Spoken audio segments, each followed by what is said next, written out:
Celeste's level design is so good, it tells you a story, and you probably didn't even notice. Nothing goes over my head. My reflexes are too fast. I would catch it. The game is filled with elegant level design, but it's at its best in the level Reflections. Spoilers for Celeste. Every level in Celeste is designed with the same philosophy. In a GDC talk, Maddy Thorson, the game's creator, said that each level tells a small story. Each area tells a bigger one, and together they tell the overarching narrative of the game. Much like an overworked babysitter, each level manages to tell 3 stories at the same time. And a lot of this happens right under your nose. So how does it manage to juggle it all? First, it does this through mechanical evolution. Kinda like typical Mario level design, the game introduces you to a mechanic, then adds twists to it over time. Though Celeste does this over the course of an entire area instead of within a single level. In some cases, it does this across the whole game. These thwompish fellows are a good example. You dash into them and they move in whatever direction you just hit them from. You can ride these over obstacles, but if you're not careful, they can crush you. Take that fake apology and shove it right up your hairy... They're mechanically similar to these momentum blocks back in the first area of the game. They're just more challenging to use. You eventually see these small discs that bounce you away when you touch them.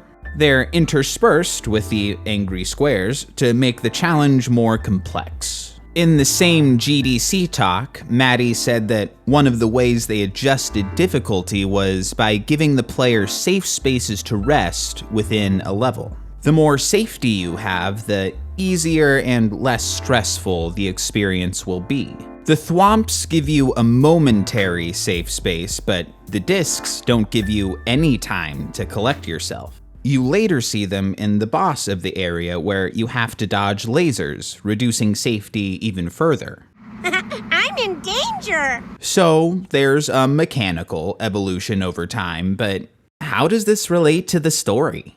Well, all of the mechanics introduced in this level support where Madeline is at in the narrative. She's just fallen all the way down to the bottom of the mountain and is almost at the point of giving up. She pushes through though and learns that she has to confront the parts of herself that she doesn't like. She's angry at herself and she needs to deal with that. These grumpy gusses represent Madeline's anger that she must learn to get comfortable with. The discs that aggressively push you away represent the confrontation she must embrace if she's gonna climb Celeste Mountain. These golden feathers represent a technique she learned earlier in the game to deal with panic attacks. Madeline is using all of this to go on her journey, and you, the player, are using the same things to go on your own journey through the level. Even if the player doesn't notice any of these narrative connections, they're probably gonna feel them subliminally.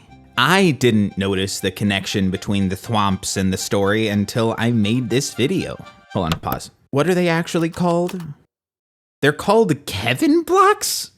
Who's Kevin? Kevin! But you probably don't notice all of this because Celeste doesn't shove it in your face. Theo doesn't pop in when the feathers show up and say, "Madeline, remember the gondola, use your power."